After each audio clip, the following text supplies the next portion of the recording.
It would make sense to give you more linking verbs to practice here, but I'm trying to sort of limit this practice a little bit. So no linking verb here. Jane throws the ball. First thing we say is, what's the verb? Today Jane throws the ball. Yesterday Jane threw the ball. Throw changes to threw. Verb show tense in English. That's our verb. Okay, and what kind of verb is this? Well, action, linking, or helping. Pretty clearly an action, right? Okay, then we say who or what is throwing the ball. Well, that's Jane, right? So Jane is the subject. Okay, and Jane is a person, place, or idea, so Jane is a noun. Now we've got something new here. Okay, ball doesn't tell how she's throwing. It doesn't tell when she's throwing. It answers the question what. It answers the question what Jane's throwing.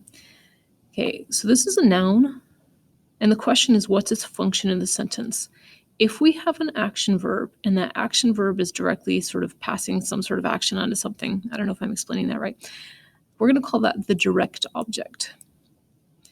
And again, the direct object answers that question, subject verb what. Jane throws what? Jane throws the ball. I sing what? I sing a song. I touch the desk. I touch what? Okay, so if you have an action verb and you go subject verb what, and then there's an answer to that question, that's a direct object. Now, why are we talking about direct objects at all? Again, when we get to pronouns, the difference between subjects and objects will matter. Subjects do things, objects have things done to them. Jane is doing something, she's the subject. The ball is having something done to it, it's an object. Okay, and then we've got the, okay, that tells us which ball, and that's an article. Okay, so one more time. If we have an action verb, it may or may not have a direct object.